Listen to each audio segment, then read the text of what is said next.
Today we will start a series in which we will discuss about various shape and their hybridization as well as their symmetry. So first of all we start with molecule of PCl5.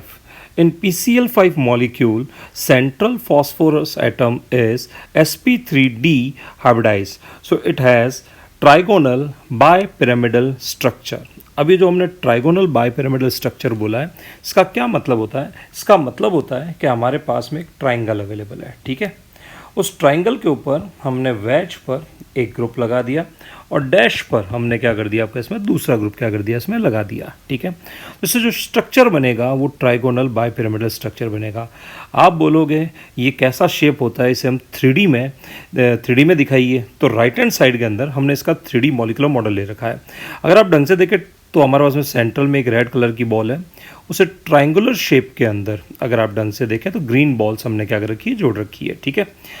तो triangle के रूप में हमारे पास में 3 green ball है। अब एक green ball towards the viewer है और एक अवे फ्रॉम व्यूअर जो कि हमारे पास में रेड बॉल के पीछे छुप गई है, दिखाई नहीं दे रही है। तो हम इसका साइडवेज व्यू देखते हैं। तो अगर आप ढंग से देखें तो हमने ट्राइंगल के ऊपर एक ग्रुप ऊपर की तरफ और एक ग्रुप अगर नीचे की तरफ अगर जोड़ दिया है तो ये शेप जो होता है इसे हम लोग ट्राइगोनल बाइपिरामिडल स्ट्रक्चर कहते हैं, ठीक है। जो ट्राइंगुलर जो हमारे पास में वैलेंसीज होती है उन्हें इक्विटोरियल बॉन्ड बोलते हैं और हमारे पास में जो कि अप और डाउन बॉन्ड है उन्हें हम एक्सियल बॉन्ड बोलते हैं। तो ये जो शेप बनता है ये शेप हमारे पास में ट्राइगोनल बाइपिरामिडल का क्या होता है, इसमें स्ट्रक्चर होता है। अब क्योंकि ये ट्राइंगल शेप का है तो अगर हम बात करें हमारे पास में एक एक्सिस जो कि ऊपर वाले बॉन्ड से होते हुए नीचे वाले बॉन्ड की तरफ जाएगी। अगर आप देखें तो ये वाला एक्सिस, ठीक है, और इसको और ढंग से देखें तो ये हम इसको ऐसे भी देख सकते हैं। तो ये एक्सिस C3 एक्सिस ऑफ क्या होगी, इसमें सिमेट्री होगी। दैट मीन्स इस एक्सिस के अक्रॉस अगर हम मॉलिक्यूल को 120 डिग्री अगर हम क्या करते हैं, रोटेट करते हैं, तो हमें फिर से इनडिस्टिंग्विशेबल क्या बनेगा, स्ट्रक्चर मिलेगा। चलिए घुमा के देखते हैं। अगर मैं इसको घुमाता हूँ, देखिए 120 डिग्री घूमने पर इस एक्सिस के क्रॉस मॉलिक्यूल के घूमने पर हमें वो का वो स्ट्रक्चर हमें क्या हो गया, इसमें देखने को मिला है। तो इसे हम C3 एक्सिस ऑफ क्या बोलते हैं, इसमें सिमेट्री बोलते हैं। इस मॉलिक्यूल में C3 ही नहीं है, एक C3 है और 3 C2 है। 3 C2 जो होगी वो हमारे पास में इक्विटोरियल बॉन्ड के थ्रू जाती हुई दिखाई देगी। कह रहा है कैसे, तो चलिए देखते हैं। तो हमारे पास में ये वाली जो एक्सिस है जो कि इक्विटोरियल बॉन्ड के थ्रू जा रही है, ये भी एक आपके में C2 एक्सोसिमेट्री है। C2 मतलब 180 डिग्री घुमाने पर हमारे पास में इनडिस्टिंग्विशेबल स्ट्रक्चर मिलेगा।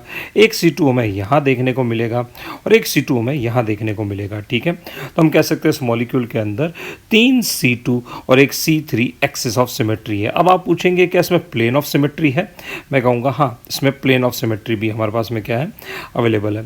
तो इसमें अगर प्लेन ऑफ सिमेट्री देखी जाए तो पहला प्लेन जो होगा वो हमारे पास में ट्राइंगल को काटते हुए जाएगा, जिसके अंदर एक एटम ऊपर की तरफ बच जाएगा और एक एटम नीचे की तरफ क्या होगा, इसमें बच जाएगा। तो ये पहला प्लेन ऑफ सिमेट्री, जिसे आप स्लाइस भी कह सकते हो, ठीक है। तो ये पहला प्लेन ऑफ सिमेट्री हो गया।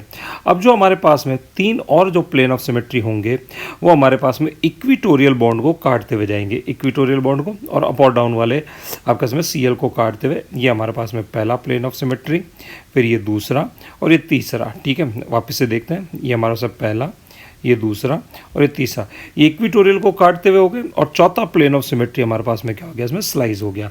तो हमने PCl5 का मॉलिक्यूल हमारे पास में कैसा दिखता है, उसमें क्या हाइब्रिडाइजेशन होता है, उसकी स्ट्रक्चर के अंदर कौन सी सिमेट्री होती है, उसके अंदर प्लेन कितने होते हैं, एक्सिस कितनी होती है, वो सब हमने क्या कर दिया, डिटेल के अंदर क्या कर लिया, आपके इसमें एनालाइज कर लिया।